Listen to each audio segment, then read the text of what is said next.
Yes, as a matter of fact. I mean, the state backstops is what we do. And we backstop the nursing homes, we backstop small business, we do whatever we can.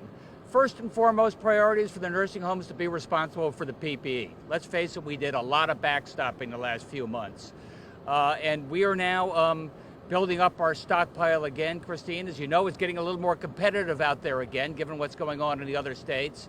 I think I heard Josh say we got 60 or 70 days worth of PPE, and we're on order right now to get that back up to 90 days.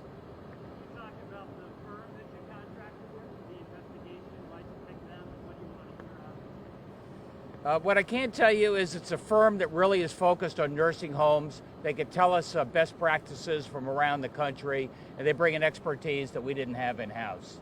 And I wanted to make darn sure that if there is another flare-up, we're even better prepared than we were back in April.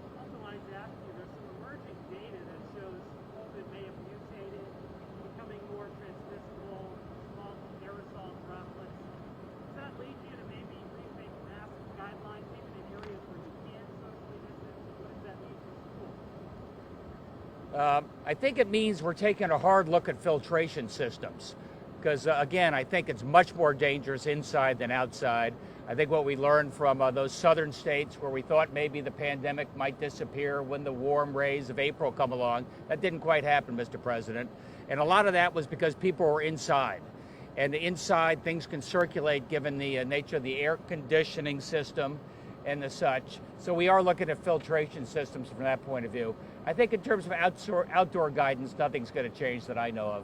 Governor, you talk an awful lot about the positivity rate, but we're not doing widespread testing. We're actually doing kind of targeted testing, and the daily reports make clear that the number of tests we reported aren't tests that happened over the previous 24 hours, but as long as a week behind, and now we're experiencing outbreaks in other states, and I imagine that might have some effect on testing. So, how reliable is that positivity rate? Well, first of all, you're right in the sense that we are now we're trying to test people with symptoms, anybody who feels like they're at risk, congested neighborhoods. We're not doing broad-based mass testing. But once we do broad-based mass testing, you would think, Paul, that the infection rate would go down a little bit as opposed to going up. And by the way, I think we're getting much faster response times now in the testing. It's no longer a week.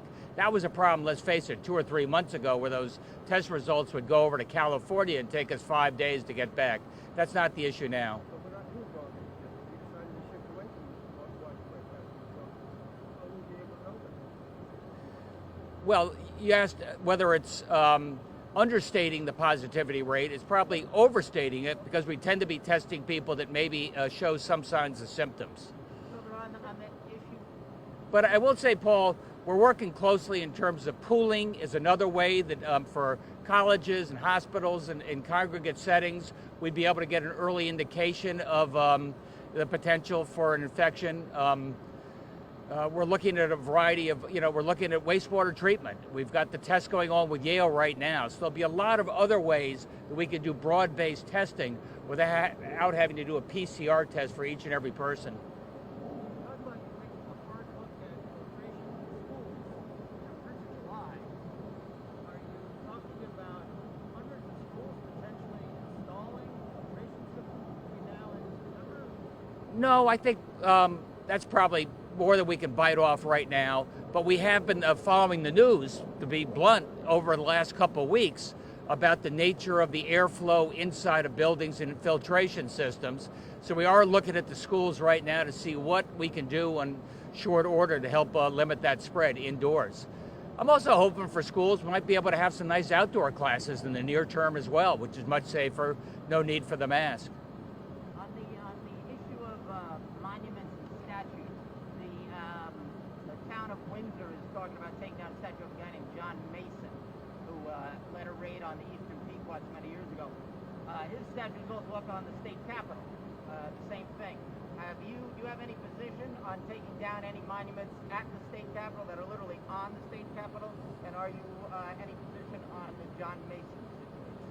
Yeah, I got to confess, I don't know much about the John Mason situation. Right now, look, it's tricky. When it comes to a Confederate statue, these are people that took up arms against their country, and that's not tricky for me. Those should go down. They should not be celebrated in the public space. At best, they should go to a museum where you can learn from their example. As I look at a lot of these, other statues, I see whether they're out of context in the times. I got to look at Mason. I don't know about that. I like a little more diversity, though, in those statues I see around the Capitol. Yeah. Do you think any new ones should be put up, or have you had anybody come to you asking you, please put up a statue? You know what, Chris? I think there are seven empty spots, Okay. and I always will say to young people when they come to visit the Capitol that Ella Grasso is the only female. There are no statues of people of color or other women. So I know we got 7 other spots just waiting for some heroes or sheroes. Right, Co? And Ella Grasso was Never heard that. Ella Grasso was the most recent to go up. Right. Yeah. Okay. Yep. Thank you. First among many, I hope. Yeah, absolutely. Governor, can you explain what happened with the lot of testing on site at Bradley? How come that's not going to happen? It was just one of many proposals, but you've got hundreds of people coming in. It looked cumbersome. It looked, and frankly, when I talked to some of the airlines, I said, you ought to test in these hot spots where you're flying in from, rather than have somebody infected get on the plane to Miami. By the time they get to Hartford, they obviously won't be showing symptoms. Nothing would be testable at that point. It'd be better if you could test in Miami and Houston and Phoenix, as far as I'm concerned. But that is something that still is an ongoing discussion. Does that answer your question? Thanks. Sorry. I'd love to follow up on that. You spoke last week about getting some numbers from either the airlines or the airport authorities regarding the number of travelers from states on the watch list. Have you gotten those numbers yet? We have. Off the top of my head, I can tell you ridership obviously was down a lot due to COVID. It went down, I think, another 15 or 20%. I got to check that now. My numbers are about a week old in terms of folks coming in from those hot spots. And I know the number of cancellations after we made our quarantine announcement went up quite a bit as well. Governor, are you thinking at all about November elections and what it might mean for your party? I'm thinking more about November elections and making sure everybody's able to vote safely, because that's coming right up as part of this special session. And I do worry. I look around the rest of the country, I see the flare-ups. I have no idea what we're going to look like in November. I hope we're in a strong position in November as we are now, but I don't want to deny people the right to vote. That's why I think turnout is important, and I think absentee balloting is really important. Governor, Mr. Biden had fundraisers for him. If he comes up from Delaware, are you going to make him stay at the house for 2 weeks? Look, he'd be welcome to stay at the house for 2 weeks. I don't think Delaware is on a quarantine list that I know of right now, is it? Oh, is it?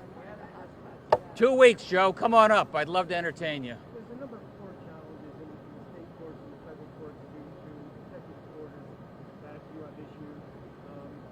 Kind of, I guess, first impression territory. Are you concerned at all that some of these court cases will end up limiting your ability with an unfavorable ruling to you to respond to public health emergencies or preparedness emergencies? I don't. There's some questions from some of the legislators about our emergency authority. I don't know what they want me to do. They want me to open up the bars faster. They want me to close the restaurants. If they have any specific objections to some of the orders we've had, let me know what they are. If you have a broad question about executive authority, it runs out in 6 weeks. No, but I'm talking about, some of these court cases. For example, there's one that challenges your ability to designate businesses as essential and non-essential. And you base that designation essentially on the Department of Homeland Security list, federal regulation.